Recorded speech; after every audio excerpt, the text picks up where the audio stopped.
Student, today we are starting the chapter Personal Investment Accounting that is governed under Accounting Standard 30. तो इसके अंदर मैं total आपको 6 point समझाऊंगा that is totally related to theory. उसके बाद सेकंड क्लिप से हम लोग प्रैक्टिकल एस्पेक्ट पे ध्यान देंगे। तो थ्योरी में सबसे पहला पॉइंट है कि जो हम लोग पर्सनल इन्वेस्टमेंट कर रहे हैं this is an account of individual personal account. means we have to do this chapter from the individual point of view, not from the company point of view। जैसा mister Shyam ने कहीं पे investment किया हुआ है तो we have to record all the transaction from the mister Shyam point of view. हो गया। पॉइंट नंबर 2, जब हम लोग इन्वेस्टमेंट की बात करते हो there are 2 types of investment. एक होता है शॉर्ट टर्म इन्वेस्टमेंट और एक होता है long term investment. The investment which are held for profit making means मौका मिलते ही आपने उसे बेच दिया और मौका मिलते ही सस्ते में आपने उसे खरीद लिया। Means this chapter belongs to short term investment not the long term investment. जैसा आपने लॉन्ग टर्म पर्पस के लिए इन्वेस्टमेंट करके रखा हुआ है, जैसे investment for the replacement of plant, ये सब इस चैप्टर में हमको नहीं देखना है। तो we are totally related with the short term investment. इसलिए जब हम लोग इन्वेस्टमेंट अकाउंट बंद करेंगे तो investment is like our stock. तो we have to value the investment at the end of the year by taking the cost price और market price whichever is lower. तो पॉइंट नंबर 2 था। Point number 3 करेंगे कि जब हम लोग investment करते हैं तो on investment either we get the fix returns और either we get the fluctuating rate of returns. अगर आपका फिक्स रिटर्न्स है तो इसका मतलब आपको मिल रहा है इंटरेस्ट। तो आपने किस में इन्वेस्टमेंट किया हुआ है? इन्वेस्टमेंट इन डिबेंचर, इन्वेस्टमेंट इन बॉन्ड्स, गवर्नमेंट म्यूचुअल फंड, जहाँ पे आपको पहले से पता है कि आपको फुल ईयर में कितना इंटरेस्ट मिलेगा, 10%, 5%। इसका मतलब उसको बोलते हैं fix rate of returns on the investment. एक दूसरा इन्वेस्टमेंट होता है इन्वेस्टमेंट इक्विटी शेयर्स, जिसमें हम लोगों को डिविडेंड मिलता है, that is fluctuating rate of dividend, जिसका रेट हमको फिक्स नहीं होगा। इसका मतलब इस चैप्टर में हमको 2 टाइप का सम देखना है, एक इंटरेस्ट वाला और एक डिविडेंड वाला। इंटरेस्ट में हमको इन्वेस्टमेंट इन डिबेंचर, इन्वेस्टमेंट इन बॉन्ड्स, इस टाइप का सम देखेंगे। और फ्लक्चुएटिंग रेट ऑफ डिविडेंड या फ्लक्चुएटिंग रेट रिटर्न्स मतलब इन्वेस्टमेंट इन इक्विटी शेयर्स, इस टाइप का सम हम लोग देखेंगे। तो ये हो गया पॉइंट नंबर 3। अब पॉइंट नंबर 4 हमको क्या सीखना है? Basic concept that we have to use in this chapter। तो जैसे एग्जांपल के लिए नंबर ऑफ शेयर्स या debenture into face value equal to nominal value. जैसे मैंने मार्केट से 1000 शेयर्स लिया या 1000 डिबेंचर लिया और कंपनी में उस एक शेयर से एक डिबेंचर का फेस वैल्यू है 100, इसका मतलब नॉमिनल वैल्यू हो गया 1 लाख। ठीक है, तो 1 लाख को हम लोग क्या बोलेंगे? Nominal value. 1000 क्या है? नंबर ऑफ शेयर्स, क्वांटिटी है, और 100 रुपीज़ क्या है? कंपनी प्राइस, फेस वैल्यू पर शेयर। लेकिन अगर इसी को हम लोगों ने मार्केट से लिया 1000 डिबेंचर या शेयर्स और मार्केट में ये मिल रहा है हमको 105 में, तो ये आपके लिए क्या हो जाएगा? Cost price 105। ये हो गया आपका 1,05,000। ठीक है, तो 1,05,000 को हम लोग क्या बोलेंगे? Cost price. अब इस कॉस्ट प्राइस 1,05,000 में इंटरेस्ट इंक्लूड नहीं है तो हम लोग क्या बोलेंगे? This is x interest. Means हो गया cost price x interest without interest. Example के लिए इंटरेस्ट 3000 है तो आपको मिल गया 1,08,000, तो इसको क्या बोलेंगे? कॉस्ट प्राइस कम इंटरेस्ट। मीन्स 1,08,000 में इंटरेस्ट इंक्लूडेड है। लेकिन जब हम लोग पर्सनल इन्वेस्टमेंट अकाउंट बनाएंगे तो उसमें कॉस्ट कॉलम बनाते हैं, कॉस्ट प्राइस कॉलम, तो वहाँ पे हमको 1,05,000 एंटर करना पड़ेगा। मतलब cost price should be recorded at x interest price, not the come interest price. Come interest price होगा तो इंटरेस्ट को माइनस कर लेंगे तो हमको मिल जाएगा एक्स इंटरेस्ट प्राइस। मतलब 1,05,000 में से 3,000 मैंने माइनस कर दिया, तो 1,05,000 क्या हो गया आपका एक्स इंटरेस्ट प्राइस। तो ये आपका हो गया पॉइंट नंबर 4। अब ये इंटरेस्ट हम लोग कैसा कैलकुलेट करेंगे, how to calculate the amount of interest, how to calculate amount of interest.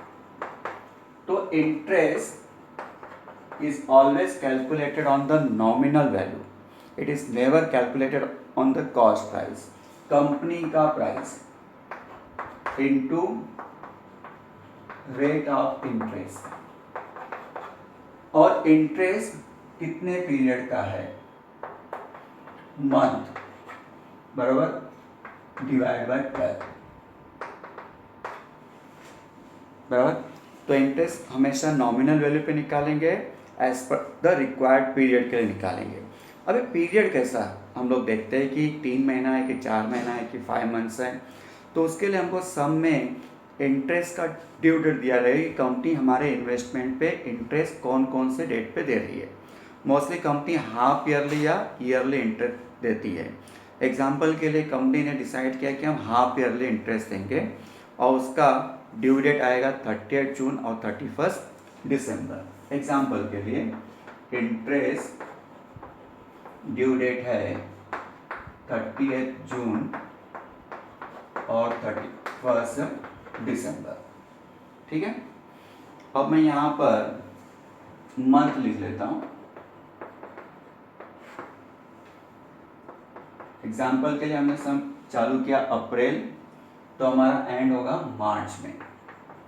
इस तरह से 12 मंथ्स का हमने सम बनाया अप्रैल टू मार्च। तो अप्रैल, मई, जून, जुलाई, अगस्त, सितंबर, अक्टूबर, नवंबर, दिसंबर, जनवरी, फरवरी और मार्च। इस तरह से आपका 12 मंथ्स हुआ, जहाँ पे आपको 30 जून को एक्चुअल में इंटरेस्ट मिलेगा और 31 दिसंबर को एक्चुअल में इंटरेस्ट मिलेगा, ठीक है। इस चैप्टर में जब भी हम लोग इंटरेस्ट कैलकुलेट करेंगे किसी पर्टिकुलर ट्रांजैक्शन पे, एग्जांपल के लिए जब हम लोग ओपनिंग बैलेंस लिखते हैं तो इंटरेस्ट निकालना है, परचेस करेंगे तो इंटरेस्ट निकालना है, जब सेल करेंगे तो इंटरेस्ट निकालना है, और जब एट दी एंड हम लोग इन्वेस्टमेंट अकाउंट का क्लोजिंग बैलेंस निकालेंगे तो इंटरेस्ट निकालना है। तो हर बार जब हम लोग इंटरेस्ट कैलकुलेट करेंगे तो ड्यू बेसिस पे करेंगे, not on the actual receipt basis. तो ड्यू बेसिस पे जब भी हम लोग इंटरेस्ट निकालेंगे तो ट्रांजैक्शन को उसके पहले गए हुए ड्यू डेट के साथ में कंपेयर करेंगे। जैसा ओपनिंग बैलेंस है 1 अप्रैल को, तो अप्रैल के पहले आपका इंटरेस्ट का ड्यू डेट क्या गया था, 31 दिसंबर। तो जनवरी, फरवरी, मार्च, तो 1 अप्रैल तक का इंटरेस्ट क्या हो जाएगा, 3 मंथ्स का, क्योंकि अप्रैल रिवर्स में जाते हैं, अप्रैल के पहले 31 दिसंबर गया है, तो जनवरी, फरवरी, मार्च 3 महीने का। उसी तरह एग्जाम्पल के लिए अगर 31 मई को कोई ट्रांजैक्शन है, परचेज सेल है, तो इंटरेस्ट का पीरियड क्या होगा, तो 31 मई के पहले जो ड्यू डेट क्या है 31 दिसंबर क्या हुआ है, तो जनवरी, फरवरी, मार्च, अप्रैल और मई, क्योंकि 31 मई है तो मई भी काउंट होगा, तो जनवरी, फरवरी, मार्च, मई 5 मंथ्स।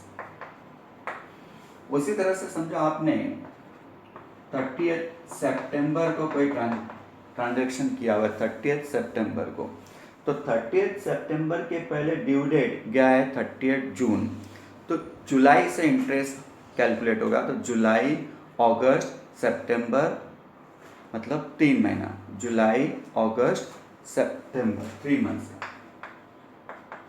बराबर 1, 2 और 3। उसी तरह समझो 1 नवंबर है, तो नवंबर 1 नवंबर, तो 1, 2, 3, 4 मंथ्स हो जाएगा। तो इस तरह से आपको इंटरेस्ट का पीरियड निकालना है। तो nominal value into rate of interest into period, से आपको इंटरेस्ट मिल जाएगा। और जिस दिन एक्चुअली इंटरेस्ट आपको मिलेगा उस दिन आपको इंटरेस्ट रिसीव्ड की एंट्री पास करना है 6 मंथ्स का और 6 मंथ्स का।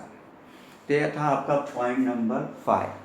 अब पॉइंट नंबर 6 है कि how to calculate the profit और loss on sale of investment. आपने कोई इन्वेस्टमेंट सेल किया तो सेल करते समय आपको पता होना चाहिए कि जो आप सेल कर रहे हो प्रॉफिट पे कर रहे हैं कि लॉस पे कर रहे हैं।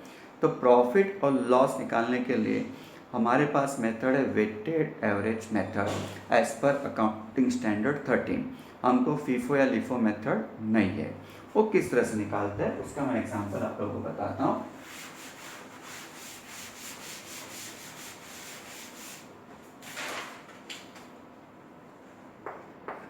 तो प्रॉफिट और loss on sale of investment. तो एग्जाम्पल के लिए मेरे पास नॉमिनल वैल्यू है इन्वेस्टमेंट का और कॉस्ट प्राइस है इन्वेस्टमेंट का, सब रुपीस में। 10,000 का इन्वेस्टमेंट है, 25,000 का इन्वेस्टमेंट है और 5,000 का इन्वेस्टमेंट। इसका कॉस्ट है 14,000, इसका कॉस्ट है 32,000, इसका कॉस्ट है 7,000। ठीक है, ये आज मैं 13,000 नॉमिनल वैल्यू का इन्वेस्टमेंट सोल्ड कर रहा हूं। तो इसमें से 13,000 का इन्वेस्टमेंट सोल्ड कर रहा हूं। तो टोटल नॉमिनल वैल्यू कितना मेरे पास पहला निकाल लेंगे। 10 प्लस 25 35 प्लस 5 40,000 है। कॉस्ट कितना है उसका 6 7 13 1 कैरी किया 3 है 4 and 1 553,000। ठीक है, तो इस 40,000 का मतलब टोटल इन्वेस्टमेंट का कॉस्ट है 53,000।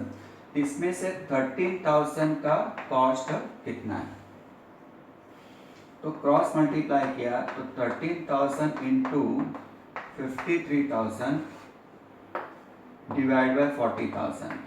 तो आपको कॉस्ट मिल गया, कैलसी से किया तो 17,225 मिल गया। इसको बोलते हैं cost price of investment sold.